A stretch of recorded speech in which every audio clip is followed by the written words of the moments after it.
Greetings, students. Sorry for the sort of change in format this week. It's going to be a very, very strange time. But anyway, I was identified as having close contact with somebody who had COVID-19 late last week. So the university has asked me to isolate as much as I can, for 10 days after the contact or something like that. So, since the university's asking me to, wear a mask around people on campus and such, I thought that might not be a great idea for me to, stand in front of you basically yelling, for 75 minutes. So we'll try and we'll see how this works. Some other class announcements. Wednesday's lecture. I'm doing this on Tuesday, but Wednesday's lecture will be a series of bite-sized YouTube videos, probably 10 or 15 minutes each. There'll be 3 or 4 of them, however much it takes to cover one class period basically. So this week, instead of coming to class, you will need to watch. You'll need to watch these videos. Another announcement is that last week's lecture and today's lecture will constitute Unit 1 for this course. So also when I post these videos, I'll also post a couple of questions that will count as your Unit 1 assignments. So check your email for instructions on where to find those and how to complete them. So to review from last week, we talked about how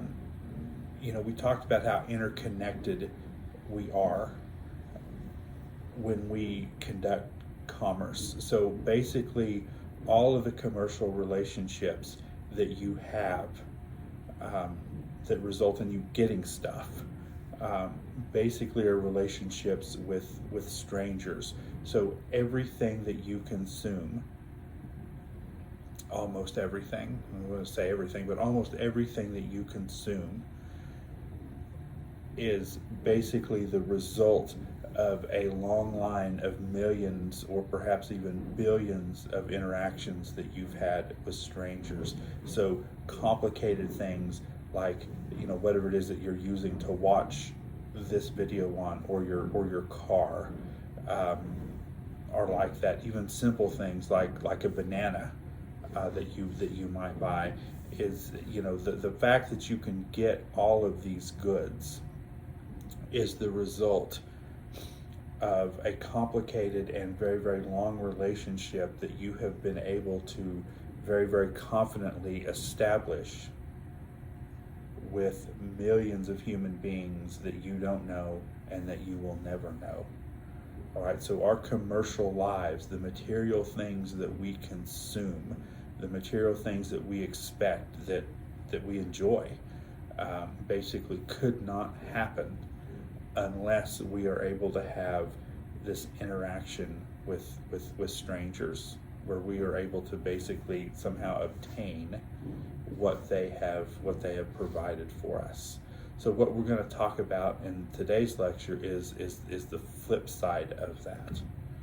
Okay, your ability to participate in this line, not only as a consumer, all right, but as somebody who produces something, okay, to put it quaintly, as somebody who has a job, basically also is the result of you being able to slide in to the millions or perhaps billions of people that are a small part of somebody else's consumption.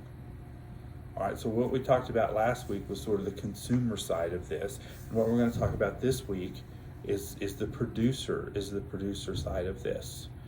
All right, so to start this off, I want you to think about exactly what might happen as you join millions of people producing something that somebody else enjoys.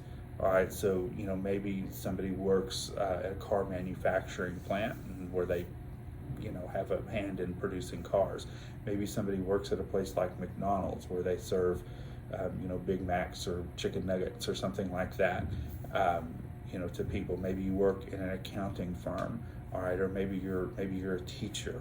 All right, maybe you work in agriculture communications. All right, so there's just like jillions and jillions of different jobs that we do. And so how basically do we slip in to that production line in order to produce something that somebody else wants? So when we organize society, this is another way of looking at it. When we organize society in such a way that all of us as producers are part of this long chain of millions of people that produce any good, all right, whether it's something simple like a banana or something really, really complicated like a computer, all right, how does society organize itself to facilitate that? All right, so that's the question that we're going to tackle today. And again, I said we're going to do it in little bites. So I will end this video and I will go to the next one. All right, so you will have links to all of these videos in an email that I send you.